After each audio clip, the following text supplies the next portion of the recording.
मारते हैं। तो वो छोटा सा बच्चा कितनी नफरत की दृष्टि से आपको देखता है।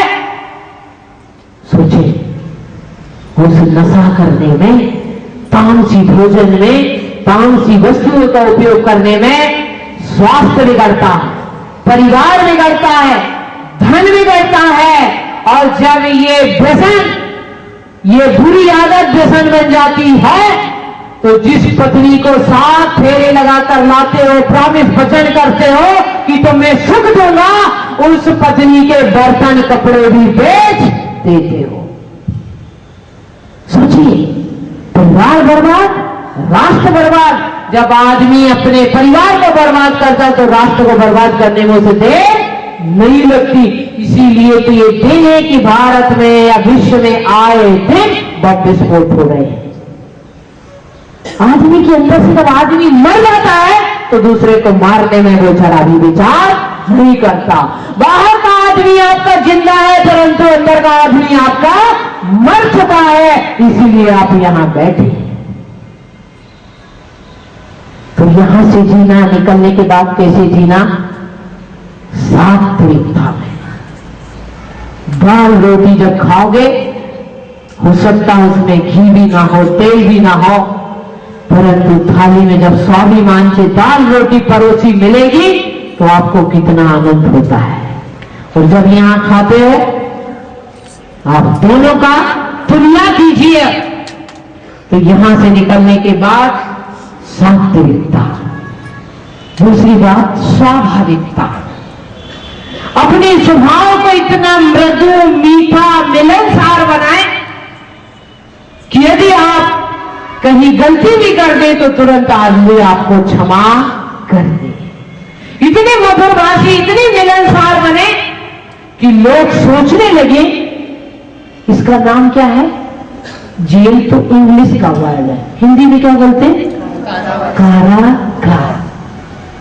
आप गाने से आकी मात्रा निकाल दो, क्या बन जाएगा? कारागार। आकी मात्रा निकाल ले, कारगर। इस कारागार को आप कारगर में परिवर्तित कर ले, यानी कि सार्थक हो जाए। यहां से जाने के बाद दोबारा आना, ऐसा पुरुषार्थ करें, ऐसा जीवन जिए कि कम से कम आप अमन चैन से अपनी जिंदगी व्यतीत करें और अपना भविष्य बना सकें। तीसरा, आध्यात्मिकता। सात्विकता, स्वाभाविकता और आध्यात्मिकता। आध्यात्मिकता का अर्थ क्या है? आपको संन्यास नहीं लेना, परंतु इस संसार में ईश्वर ने जो हमें जीवन जीने की पद्धति दी है, जो आध्यात्मिकता, आत्म शांति के लिए आवश्यक है, अभी आप यहां बैठे हैं। कल्पना कीजिए, ऐसा करने के बाद आपको कितनी आत्म शांति मिलती है। ऐसा लगता है मैंने कोई एक अच्छा काम किया है। तो जो हम आध्यात्मिकता से जुड़ते हैं, ईश्वर में विश्वास करते हैं, ईश्वर की पूजा आराधना में विश्वास करते हैं, तो हमारे अंदर हमें वह ऊर्जा मिलती है कि हम बुराइयों से अपने आप दूर भागने लगते हैं। तो आपका समय हो रहा है। आपको मैं प्रवचन सुनाने बिल्कुल नहीं आई हूं।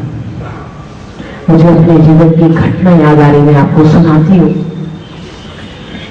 मैंने MA किया है, पहले मैं टीचर थी। तो जिस समय मैं BA सेकेंड ईयर में थी, एक हमारे साथ लड़का पढ़ता था, मोहन नाम का लड़का। तो वह व्यक्ति रोज शराब पीता था। तो उसकी माँ एक दिन मेरे को रास्ते में मिल गई, तो कहने लगी कि हमारा बेटा शराब पीता है, आप समझाना, कहीं ये छोड़ दे। मैंने उस लड़के को एक दो बार समझाया, नहीं माना।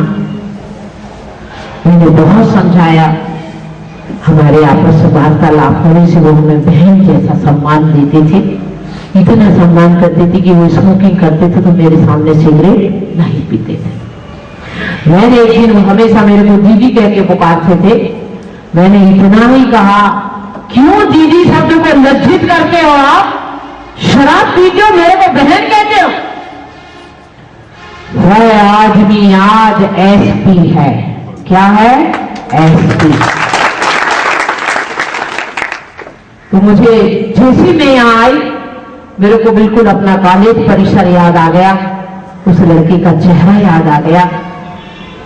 जब हम दीक्षा लेने लगे, तो दीक्षा लेने के लिए परिवार वालों से हम लोग क्षमा याचना करते हैं। तो उस समय वह एसपी, उसने सलामी दी, तो चरणों में पड़ गया ड्रेस के साथ कि अगर आप उस दिन मेरे को धिक्कारते नहीं तो आज मैं किसी जेल में सश्रम कारावास में पड़ा होता, परंतु आपने मेरा बड़ा उपकार किया।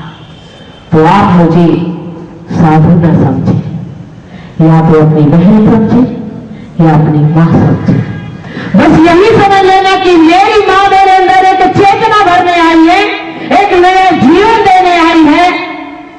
आप उसे प्रवचन ना समझे, बल्कि इन विचारों को अपने मस्तिष्क में रखें कि इन विचारों के अनुसार मुझे जीना है और मुझे अच्छा इंसान बनना है।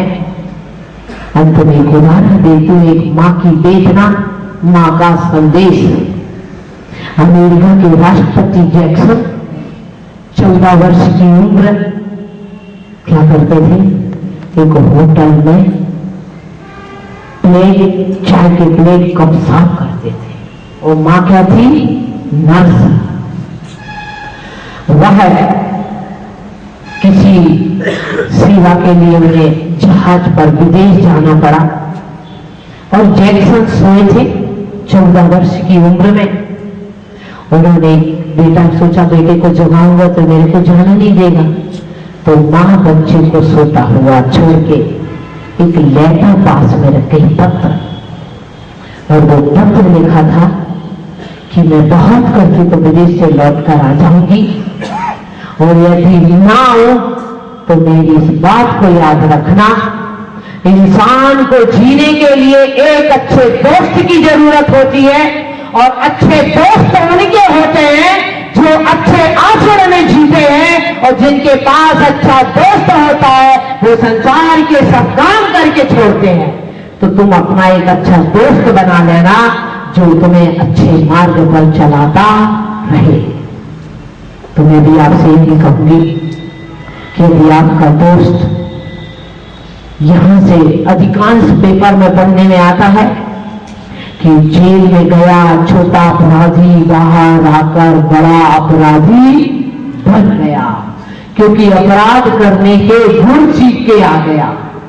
परंतु मैं आपको ये नहीं कहूंगी, बल्कि अपराधों को तिलांजलि देके जाना।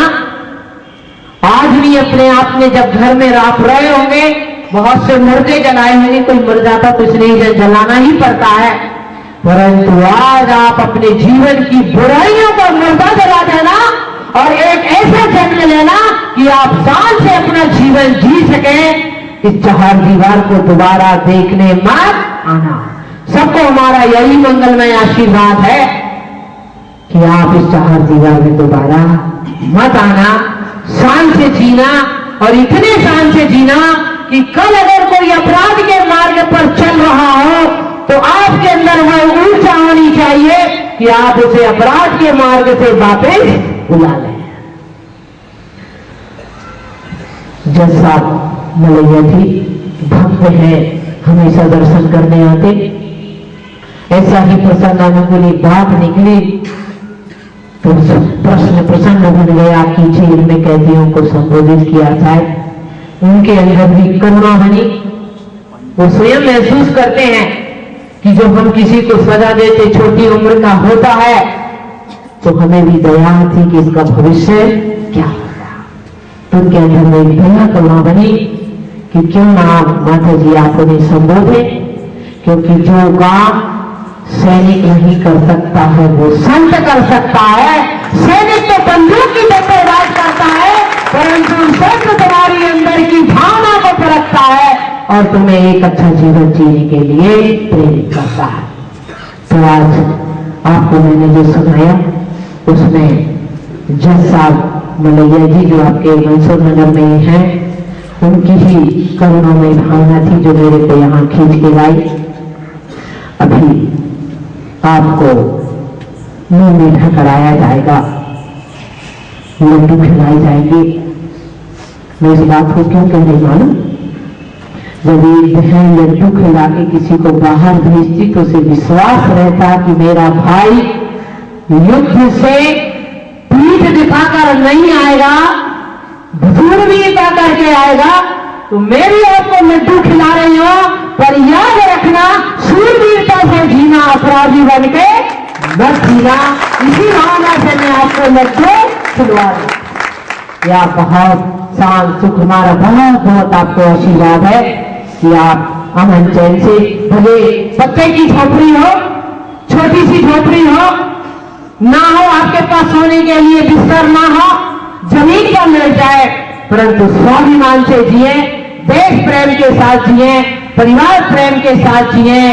सूखी रोटी खाना, अपने परिवार के साथ बैठना, वही सुखी रहेंगे और आप भी सुखी रहेंगे। मेरी बात से हो सकता आपके मन को पीड़ा पहुंची हो तो आप भूल जाना, पीड़ा पहुंचने का मेरा अभिप्राय बिल्कुल नहीं था, परंतु आपके अंदर सोई हुई मानवता को, सोया हुआ आदमी को जगाना था। तो आप जाग जाएंगे, मेरा यहाँ आना सार्थक होगा। वरना मैं भी सोचूं कि बहुत से लोग सुनते हैं और भूल जाते हैं।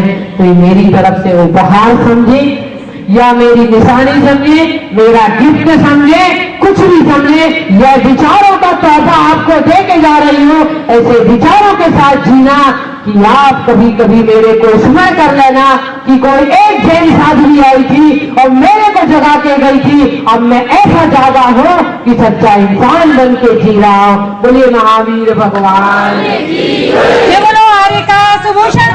अमृत वाणी का यहाँ श्रवण किया है। पूज्य माता जी ने अपने प्रवचन के दौरान आपसे 3 बातें कही थी। आप यहाँ क्यों आए, आप यहाँ कैसे रहते हैं, और जब आप बाहर जाएंगे तो आप क्या बनेंगे। मैं भी आप सबसे यही अपील करना चाहूँगा कि आप सब ने जो अमृत वाणी का श्रवण किया है, कृपया अपने मन में ये संकल्प डाल लें, कि विचार बना लें, मन इकट्ठा कर लें कि जब हम यहाँ से बाहर जाएंगे तो अभी जो हमारी यहाँ पहचान एक कैदी के रूप में है, भविष्य में जब हम कहीं भी मिलेंगे तो इस रूप में नहीं मिल करके एक बड़े इंसान के रूप में, एक सच्चे मानव के रूप में हम यहाँ एक दूसरे से मिलेंगे। इसी भावना को आप आए, यही मन में संकल्प लें। और यदि आपने मन में संकल्प डाल लिया है तो एक बार जोरदार ताली बजा करके इसकी निवेदन करें।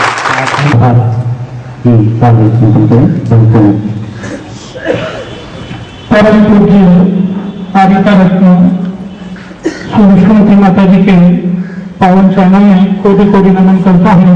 सामने विराजी स्वाति माता जी को वंदन करता हूँ। आप सभी सुश्रावकों श्राविकाओं को नमन करते हुए मैं यहाँ के प्रभारी श्री विजय को और सुरक्षा कर्मियों को बहुत बहुत धन्यवाद देता हूँ कि आदरणीय मंडलीय साहब ने बहुत ही अच्छा प्रस्ताव हमारी समिति के सामने रखा। पूज्य माता जी से निवेदन किया और पूज्य माता जी ने आज इतनी सावनिर्भीक अपनी शैली अमृतमय वाणी से हमारे सभी कैदी भाइयों को मार्ग प्रशस्त किया। ये उपकार हम पूरे जीवन भर नहीं भूल सकेंगे कि यहाँ से निकलने के बाद में हम अपने मानवता का पाठ बढ़ करके देशभक्ति और राष्ट्रभक्ति और अपने परिवार का सुसृजन करेंगे। इन्हीं भावनाओं के साथ में आप सभी ने यहाँ पर आभार करके जो अमूल्य योगदान दिया, उन सबका मैं हृदय से चातुर्मास समिति की ओर से और सकल दिगंबर जैन समाज की ओर से बहुत बहुत आभार मानता हूँ। और आप सभी को यही निवेदन करता हूँ कि आप पूज्य माता जी के मार्ग प्रदर्शन का मार्ग पर चल करके अपने आत्मा का कल्याण करते हुए अपने मनुष्य को सार्थक बनाए। जय जिनेन्द्र। कार्यक्रम समिति की ओर से रखा है और प्रसाद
बहुत खुशी की बात है।